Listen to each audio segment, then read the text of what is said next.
வணக்கம். தமிழ் புத்தாண்டு 2026 சட்டமன்ற தேர்தல். மக்களாட்சி. இலவசம் ஒழிய வேண்டும், ஒழிய வேண்டும், ஒழிய வேண்டும். அப்புறம் கண்ட்ராக்டருக்கு சம்பளம் உயர்த்தப்படும், போனஸ் வழங்கப்படும், டிஎஸ்டி திமுகவிட வழங்கப்படும். மகளிருக்கு பஸ்ஸே விட்டாலும் பஸ்ஸு தொடர்ந்து வந்துக்கிட்டே இருக்கும். ஒவ்வொரு பஸ்ஸெலாம் வராது. மாதம் 1000 ரூபா, மாதம் 2000 3000 கொடுத்தாலும் அப்படிலாம் இருக்காது. நம்ம தமிழக வெற்றி கழகம் தேர்தல் அறிக்கையே வேறு மாதிரி இருக்கும். நம்ம தமிழக வெற்றி கழகத்தை முதல்ல அதை தயவு செஞ்சு புரிஞ்சுக்கணும், சிந்திக்கணும். தமிழக வெற்றி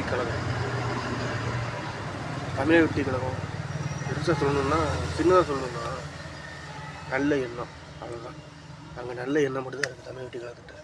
அப்போ அந்த நல்ல எண்ணத்தோடு சிந்திச்சா, யோசிச்சா, நினச்சா, பேசுனா, தோணுனா, அப்படியே திட்டம் போட்டால் வேறு மாதிரி தான் இருக்கும். தமிழக வெற்றி கழகத்தில் இலவசன்ற பேர் வராது.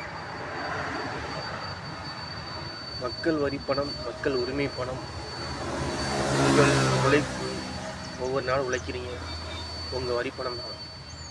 வித்தியாசமாக தான் இருக்கும் தேர்தல் அறிக்கை.